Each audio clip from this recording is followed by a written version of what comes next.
Hello guys, welcome back to our channel let's learn. देखिए, पिछली class में हमने एक सीरीज शुरू किया सीटेट के लिए कि प्रीवियस ईयर के जितने भी क्वेश्चन पेपर हैं वो आपको लेवल 2 लेवल 1 दोनों के आपको सोल्व करवाया जाएगा। सीडीपी सेक्शन प्लस इंग्लिश का कोशिश करेंगे हम पूरी आपके एग्ज़ाम तक करवा दिया जाए। ठीक है, तो आप इसमें देखिए हमने 1 से लेकर 15 तक क्वेश्चन कर लिए थे। आज हम करेंगे 16 to 30। So let's ready. देखिए 16 नंबर क्वेश्चन, जब एक शिक्षिका दृष्टिबाधित शिक्षार्थी को कक्षा में अन्य शिक्षार्थियों के साथ सामूहिक गतिविधि में शामिल करती है तो वह है। अब देखिए कोई भी बच्चा है, ब्लाइंड है, ठीक है। अब टीचर क्या करती है, उसको जो दूसरे नॉर्मल बच्चे उनके साथ उनका ग्रुप बना के उनको सिखाती है। तो ऐसा क्या करती है वो, क्यों करती है? देखिए, कक्षा के लिए सीखने तो बाधाएं उत्पन्न करना। देखिए कोई भी टीचर है कभी भी क्लास में ऐसा नहीं करेगा जिससे उसकी क्लास के अंदर क्या हो, कोई भी समस्या है, प्रॉब्लम क्रिएट हो। सेकंड है समावेश शिक्षा की भावना के अनुसार कार्य करना। आपने सुना होगा इंक्लूसिव एजुकेशन, सुना है ना? इंक्लूसिव एजुकेशन इट मीन्स क्या होगा, इसमें आपके जितने भी जो मेंटल स्पेशल चाइल्ड होंगे और प्लस आपके जो नॉर्मल चाइल्ड हैं उनको क्या करेंगे, एक ही जो भी आपका एरिया होता है, एक ही जगह होती है, वहाँ इकट्ठा एजुकेशन देंगे। तो ये राइट आंसर आपका रहेगा। फिर भी हम और क्वेश्चन एक बार आंसर पढ़ के देख लेते हैं इनके अंदर क्या पूछा है। सेकंड आपका राइट है। ये सभी शिक्षार्थियों में दृष्टिबाधित शिक्षार्थी प्रति सहानुभूति विकसित करने के में मदद कर रही है। ये भी हो सकता है, देखिए ये गलत नहीं है, लेकिन इससे बेटर आपका ऊपर वाला है। दृष्टिबाधित शिक्षार्थी पर संभवतः तनाव बढ़ रहा है। तनाव ऐसा क्यों करेगा कोई भी टीचर, किसी बच्चे के ऊपर तनाव बढ़ा रही है या फिर ऐसा उसको कोई भी प्रॉब्लम, कभी टीचर को ही अच्छा सा आएगा नहीं चाहता भाई। तो आपका क्या रहेगा, 16 का आपका 2 है। नेक्स्ट आपका है,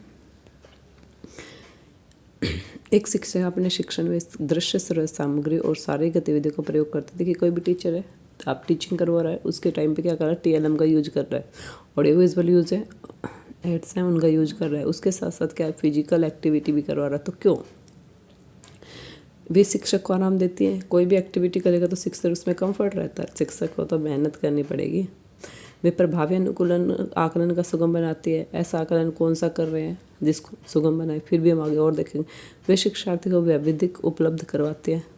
वैविध्य मतलब क्या होता है, एक साथ मल्टी चीज़ें वो टीचर को क्या करते हैं, विद्यार्थी को प्रोवाइड करवा रही है। उसके साथ इसमें अधिकतम ज्ञानेंद्रियों का उपयोग करने की संवर्धित करता है। यस, एक साथ देखिए ऑडियो भी जब बच्चा सुनेगा, पहले देखेगा, सुनेगा भी, उस चीज़ को देखने से भी क्या होता है, पिक्चर हमारे माइंड में क्लियर हो जाती है, उसके साथ वो सुनता भी है ना। इसमें अधिकतम इंद्रियों का उपयोग सीखने को संवर्धित करता है। ये आपका राइट आंसर रहेगा 4। नेक्स्ट है, कोलबर्ग के अनुसार सही और गलत के प्रश्न के बारे में निर्णय लेने में शामिल चिंतन प्रक्रिया को क्या कहा जाता है? कोई भी चीज़ है राइट रॉन्ग, ये आपका राइट है या फिर आपका क्या भाई वो रॉन्ग है, और ये वाला राइट नहीं है, वाला राइट है या फिर आपका रॉन्ग है। इसके बारे में अगर जब कोई भी इंसान है, कोई भी बच्चा है, वो करता है, समझता है ये सही है या गलत, तो इसको हम क्या कहलाएंगे? कोलबर्ग के अनुसार बताना आपको सहयोग की नैतिकता, ही आपका नहीं आएगा। ठीक है, फिर आपका क्या रहेगा भाई, सहयोग की नैतिकता तो आपका है नहीं, नैतिक यथार्थवाद है नहीं कि जो उसको अच्छे से मतलब जैसा है एक्चुअल में वैसा, डलाइमा में भी नहीं है वो, क्या आपका नैतिक रखना है, मोरल रीजनिंग लगाता है तब भी उसको पता चलता है क्या चीज़ सही है क्या उसकी गलत है। सेकंड आंसर आपका राइट रहेगा। नेक्स्ट देखिए, एक विद्यार्थी अपने समकक्ष व्यक्तियों के समूह के प्रति आक्रामक व्यवहार करता है। समकक्ष होता है जो उसी के लेवल के होते हैं, उसी बच्चे, और विद्यालय में मापदंडों को नहीं मानता, जो स्कूल के अंदर कुछ नॉर्म्स है उनको भी नहीं फॉलो कर रहा। इस विद्यार्थी को डैश में सहायता आवश्यकता है। अब बच्चा अपनी ही चला रहा है, मानो किसी को भी नहीं, कुछ नहीं, तो क्या बच्चे को किस चीज़ की आवश्यकता होती है?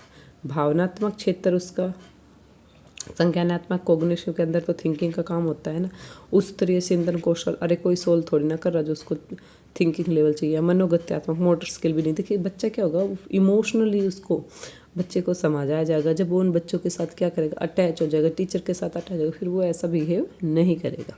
ठीक है, राइट आंसर क्या है, फर्स्ट। नेक्स्ट देखिए,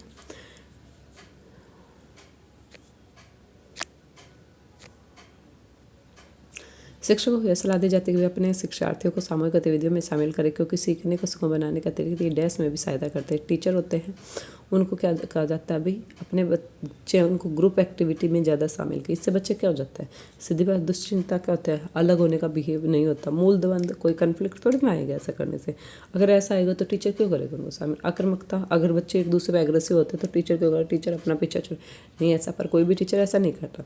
तो क्यों ग्रुप, उनको रिकमेंडेड किया जाता है किस चीज़ के लिए, बच्चों को ग्रुप एक्टिविटी या फिर आपको क्या करें कोलैबोरेटिव एजुकेशन है उसको प्रमोट किया जाए। इससे बच्चे का क्या होता है, इससे बच्चे का जो सोशलाइजेशन है वो क्या होता है भाई, बढ़ता है।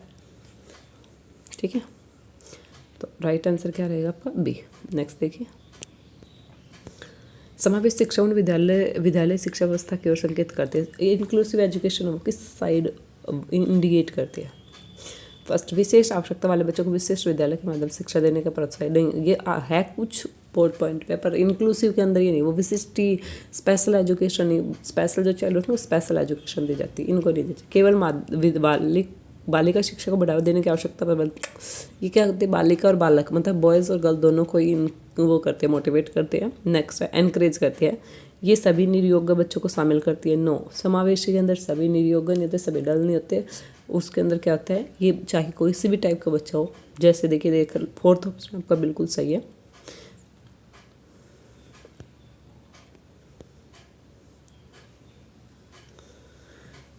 जो उनकी शारीरिक, बौद्धिक, सामाजिक, भाषिक एवं अन्य विभिन्न योग्यता स्थिति को ध्यान में रखे बगैर सभी बच्चों को क्या करे, शामिल करे। चाहे बच्चा फिजिकली हो, मेंटली हो, उन सबको एक ग्रुप एक वो क्या करेंगे, एक मंच प्रोवाइड करवाएंगे जिसमें वो ज़्यादा से ज़्यादा क्या करे, सीख सके।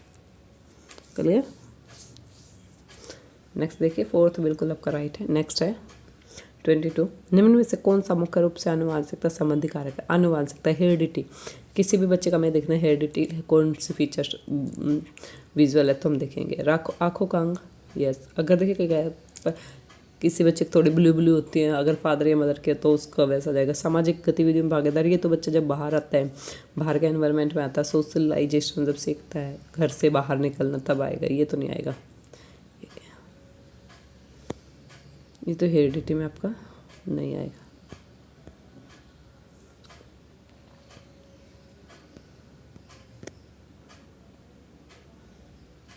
ठीक है, ये तो आपका नहीं आएगा। फिर आपका क्या है, समकक्ष विद्यार्थियों के समूह के प्रति अभिवृत्ति, ये भी नहीं है। चिंतन पैटर्न, ये भी नहीं आएगा। अब देखिए बच्चों की आंखों का रंग है, ये हेरिडिटी का एक फीचर्स होती है। ठीक है, पेरेंट्स की जैसे आइज़ वैसे ही बच्चे की आइज़ हैं, तो हम कहते हैं अपने मम्मी पे गए, अपने पापा पे गए। नेक्स्ट देखिए, हेरिडिटी क्या होता है, जो भी उनके फादर होते हैं उनके जैसे फीचर्स जो बच्चे के अंदर दिखाई देते हैं, बायोलॉजिकल फैक्टर उनको बोला जाता है।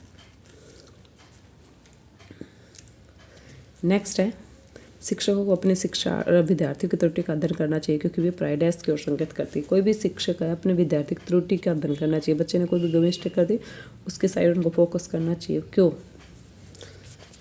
देखिए वो किस साइड संकेत करती है। मिस्टेक अगर किसी बच्चे ने किया तो वो किस साइड करती है।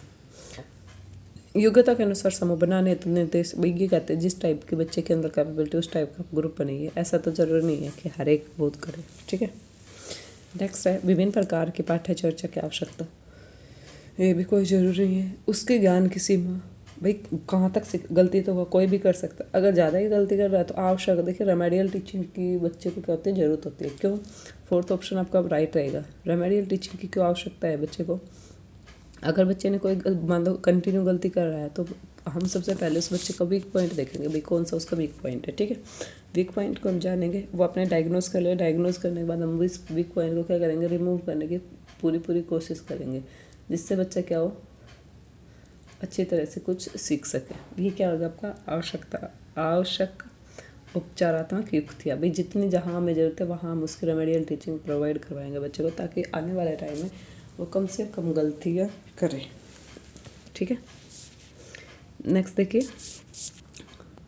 24, सीमा हर पाठ को बहुत जल्दी सीख लेती है, जबकि लीना उसे बहुत मतलब समय ज़्यादा लेते उस पाठ को सीखने। ये विकास क्या है, कौन सा सिद्धांत है। देखिए डायरेक्ट आपसे प्रिंसिपल ऑफ डेवलपमेंट पूछा नहीं जाएगा, कोई स्टेटमेंट देकर भी आपसे पूछा जा सकता है, जैसे कि इस क्वेश्चन में गिवन है।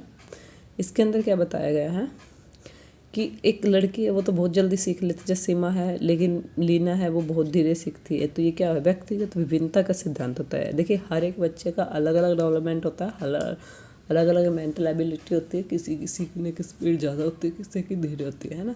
तो इसमें क्या है, सीमा की ज़्यादा तेज है और लीना की क्या है, धीरे है। तो आपको बाकी तो आपको करने की जरूरत नहीं है। ये क्या आपका व्यक्तिगत विभिन्नता का सिद्धांत है भाई। कौन सा है, व्यक्तिगत विभिन्नता का सिद्धांत है।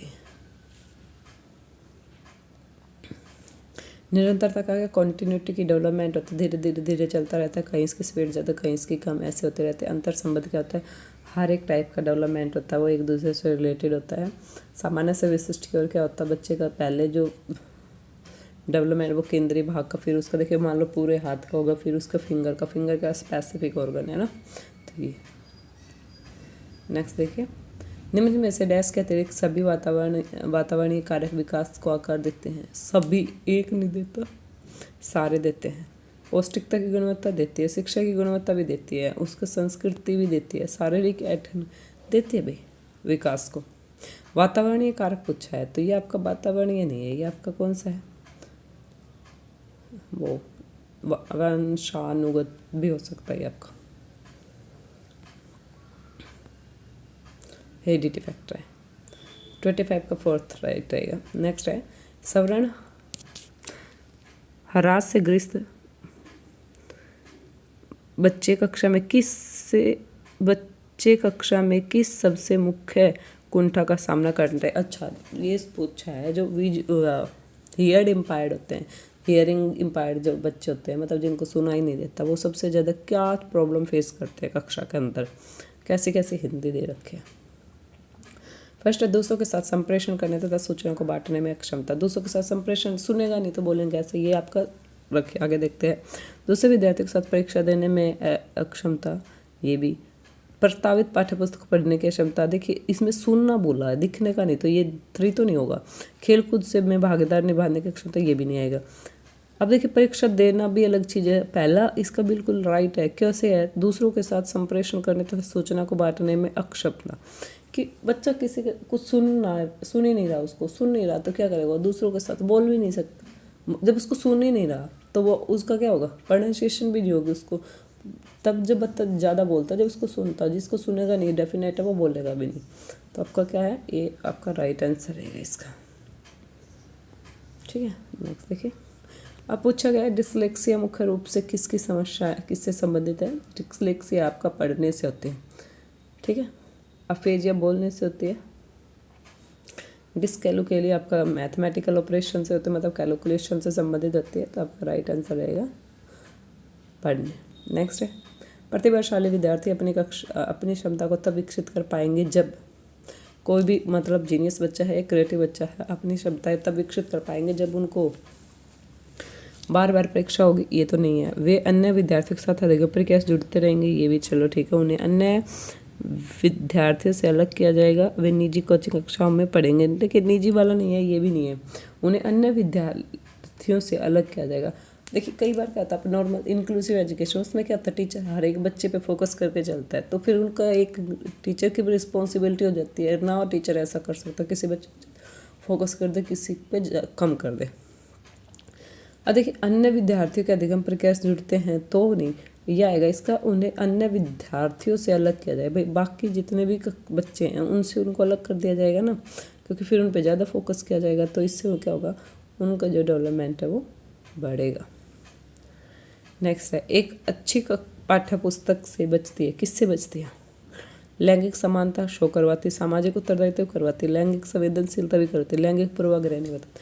कभी भी कोई बुक होती है उसके अंदर कोई स्टोरी दिखाई जाती है कि मम्मी बिजनेस करती है, फादर घर के काम करता है, हाउस चोर्स करता है, तो वो एक ज़्यादा वो स्टोरी के माध्यम से बस एक हमें किस चीज़ से उसके रिगार्डिंग हमें सिर्फ इन्फॉर्म किया जाता है। लेकिन ज़्यादातर जो बुक होते हैं उनके अंदर ऐसे कोई भी चैप्टर आपको नहीं पढ़ाया जाए जो लैंगिक पूर्वाग्रह को दर्शाते हो, जिसमें बायसनेस हो, पुरुष को ज़्यादा इंपॉर्टेंस दी जाए या लेडीज़ को ज़्यादा दी जाए, ठीक है, मेल या फीमेल। लास्ट क्वेश्चन है टुडे क्लास,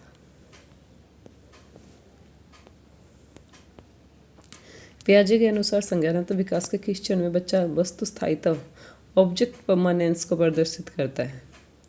देखिए जो हमारा है ऑब्जेक्ट, वैसे तो बच्चे के अंदर कौन से में आ जाते हैं भाई, इसके अंदर जहाँ मूर्त संक्रियात्मक चरण या औपचारिक संक्रियात्मक चरण या संवेदी या फिर पूर्व संक्रियात्मक, तो जहाँ तक ऑब्जेक्ट परमानेंस है, एनिमिज्म है, ये आपका आ जाता है। एनिमिज्म तो आपका किस में आ जाता है, सेंसरी मोटर स्टेज के अंदर आ जाता है नहीं आ जाता। फिर आपने देखा होगा बी स्टेट के अंदर भी आया था कि एब्स्ट्रैक्ट थिंकिंग है, वो किस में आ जाती है, एब्स्ट्रैक्ट थिंकिंग है वो आपकी कहाँ आ जाती है, एब्स्ट्रैक्ट थिंकिंग आपकी आती है फॉर्मल में। किस में आती है भाई, फॉर्मल में, जिसको आप औपचारिक संक्रियात्मक चरण बोलते हो। फिर आपका मूर्त संक्रिया, इसमें बच्चे का क्या आता है, तार्किक चिंतन आ जाता है। वो कैसा आता है, इसके अंदर आता है आपका मूर्त, मतलब कोई भी चीज़ देखेगा तभी बच्चा उसके बारे में सोच सकता है, उससे पहले नहीं सोच सकता, क्योंकि अभी इतना डेवलपमेंट नहीं है। ये आपका जो टाइम पीरियड है वो कितना होता है, 7 to 11 होता है, 7 to 11 होता है ना। तो यहाँ बच्चा इतना सोशल नहीं होता। और आपका जो ऑब्जेक्ट परमानेंस है ना, वो प्री ऑपरेशनल के अंदर भी आ सकता है, या फिर आपका आएगा, एक सेकंड रुकिए कंफर्म कर लेते हैं इसको, जहाँ मैंने पढ़ा है ये इसका ऑब्जेक्ट परमानेंस का आपका दे रखा है इन्होंने इसमें फर्स्ट में मूर्त संक्रियात्मक चरण।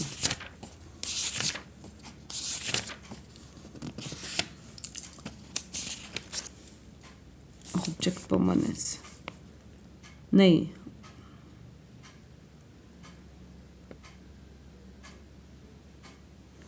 ऑब्जेक्ट परमानेंस सिर्फ आपका आता है 2 to 7 ईयर्स वाली है, उसके अंदर।